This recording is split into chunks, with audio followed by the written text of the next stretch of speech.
everyone, this is Trevor with Mando Deck Tech, and I'm back today to begin talking about some of the new deck ideas that I've got moving into Twilight of the Republic. Now that the entire set has been spoiled, we can begin playtesting and kind of cooking up some new ideas for this next season. Now, the hero leader I'm most excited about is Chancellor Palpatine. This is the first leader that we get that doesn't have a unit side. We just go from Chancellor Palpatine leader side, and when he flips, he goes to Darth Sidious leader side. Now, it creates a lot of very interesting mechanics as we go back and forth, and I will say this is probably going to be one of the more difficult decks to build in the beginning. So today we're just going to begin having like what I'm going to call an opening introduction to trying to figure out how to build this. I've got some ideas here that I want to share with you, and what I'd love to do at the end of this, comment, let's go back and forth, tell me what you're finding, because there's a lot of interesting nuances on how this leader will work, and I really feel like there's a way this thing could be really busted. So first off, let's go ahead and take a look at both sides, and then we'll build into some of the ideas that I've been cooking up, and then we'll kind of begin to have this conversation. So the first thing we want to do is look at Chancellor Palpatine. That is the side that he starts in. He starts on the leader side, and what he says is, action: if a friendly heroic unit was defeated this phase, draw a card, heal 2 damage from your base, then flip this leader. So that's huge. We're getting to heal and draw, but the trigger is a hero unit has to die. Now, on the other side, he says, action, on the villain side, if you played a villain card this phase, create a clone trooper token, deal 2 damage to an enemy base, then flip this leader. Now, in early testing, I'm going to go ahead and tell you what I figured out is you want to play hero units early to kind of trigger Chancellor Palpatine. And the other thing that I have found out that the first flip is the hardest. Now, once we get the first flip, and Sidious then will create a token, and then we can kind of go back and forth.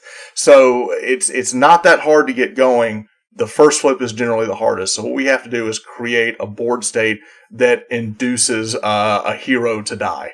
So let's go ahead and take a look at our first turn. Now, the way that we're going to be building this out is we want to have your typical 12 turn 1 play. So 3 of each of these. Now, these are some of my favorite. Well, there's one here I'm not crazy about, but we'll get to that in a second. I love Quill. I think Quill is incredible. And even though he says, 2 costs for 2/3, restore 1 on attack, discard a card from your deck. If it shares an aspect with your base, return it to your hand. So we are going to be building yellow-blue, but the deck is almost all blue for a reason. There's a handful of yellow cards. We're seeing 2 of them here, but it's a blue deck. So Quill is going to give us a way to draw cards, restore, and this guy has a lightning rod attached to him. Your opponent, when he sees this, if they don't deal with it, then the game gets out of hand in a hurry. So they want to kill this person, and guess what? We want him to die too. After that, we have Lothal Insurgent. The reason this guy's in the deck, I'm not crazy about him, but he is 3 power. He does trade, and he has a real sneaky ability when played. If you've played him multiple things in the turn, you can have them discard a card from random from their hand. Sometimes you don't want your opponent to use this ability because it says, they draw a card and you randomly discard, but he does trade. Other plays that we have is the new R2-D2, which is a card I'm crazy excited about. He's 2 for a 2/4. And then when played, you may discard a card from your hand, and if you do, you draw the top 3 cards of your deck and draw a card from it. This really lets you sculpt your hand. Very, very good play. And also the Restored Arc 170 gives us Space Presence, 2/3, restore 1. These are definitely situations where you want to put things in play that are going to induce your opponent to kill them or to try to get trades. Because the goal is, on turn 2, we want to be able to flip our leader. So this is our turn 1. This is where we are. Now, turn 2. Once we've got these guys out, we hopefully got one of these on the board. These are the 3 plays we like to see on turn 2. Either we're putting out the Village Protector because we're still on the hero side at this point, Yoda, or the sneaky tech is the new Geonosis Patrol Fighter. Now, this is the one yellow card, like straight up yellow card in the deck, that's not a hero or villain. But what this does is it's 5 for a 3/2. This is a space unit, exploit. You can defeat one of your units to make him cost 3, so we can get him out on that second turn. And when he says, when played, you may return a non-leader unit that costs 3 or less to its owner's hand. So let's just throw a scenario out. Turn 1, we play R2-D2, we sculpt our hand. turn one. Then turn two, we put out the Geonosis Patrol Fighter, kill R2, bounce whatever it is they put in play. Now we have a 3-2 space unit, and now that R2 has died, we can flip Palpatine over to Sidious. That's kind of like your best 1-2 punch to kind of get the engine rolling. Now that we've kind of set up turn two, let's go ahead and take a look at the full deck, and we'll kind of talk through some of the ideas that I've had, because this really is kind of a mid-range, I'll say a soft control deck. And so the idea here behind this deck is you see the first 4 plays I've got up top. We want to have some sprinkled villain cards in here so we can flip back between Sidious and Palpatine. But what this deck is really trying to do is imagine if you could play like your blue Iden deck from last set, but you got to play Luke Skywalker and Yoda and Village Protectors. And that's pretty awesome.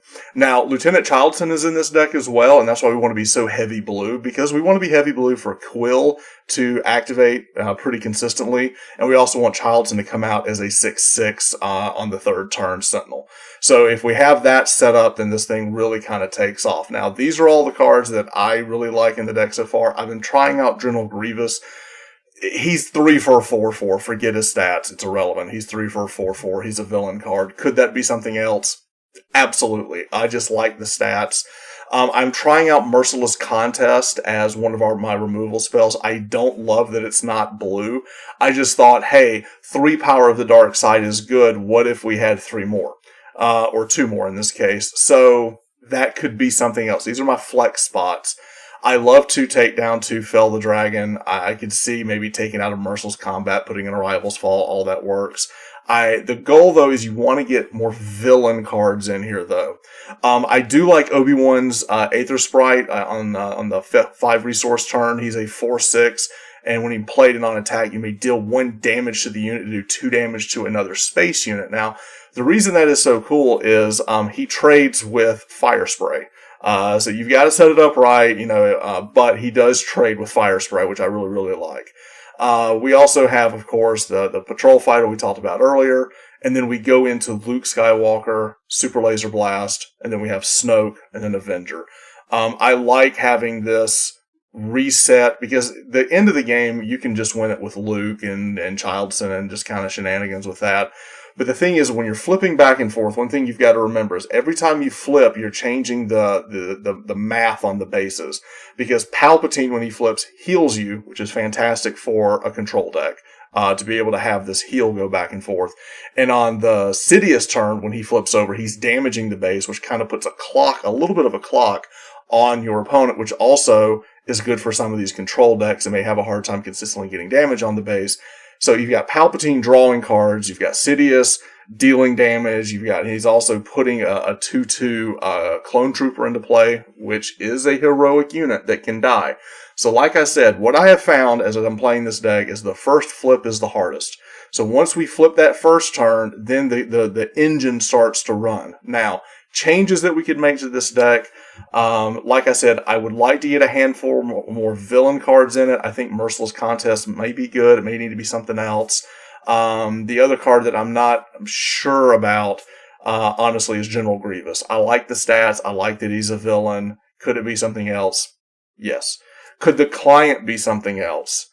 Possibly, but I do like the fact that he's 3, he's a 2/5, he's shielded, and I love the bounty because it kind of keeps you in the game, because we are kind of playing a soft control shell. I just love the idea of basically kind of playing like an Iden blue deck with Luke Skywalker and Quill and Yoda and some of these things to help you heal and restore and kind of get you to that late game, because I just think that still Super Laser Blast into Avenger or into a Snoke is still going to win you a lot of games. So I think this is a very competitive shell as it is. I think there's a lot of things we can build with it. Maybe we throw top targets in the sideboard or something like that. But this is where I'm at with it. Now, I've tried a couple of variations. I'm going to share some other versions that I've got going with different colors. I particularly like the green version as well. But I think yellow-blue Chancellor Palpatine playing this soft control shell could be really, really, really fun. So try it out, play around with the numbers. Please leave some messages down below. I'd love to get some feedback to see what you think about it. And if you haven't already, please consider liking and subscribing to the channel. I will be putting out more and more content and building more decks for Twilight of the Republic moving forward. So until next time, have a good one. Bye.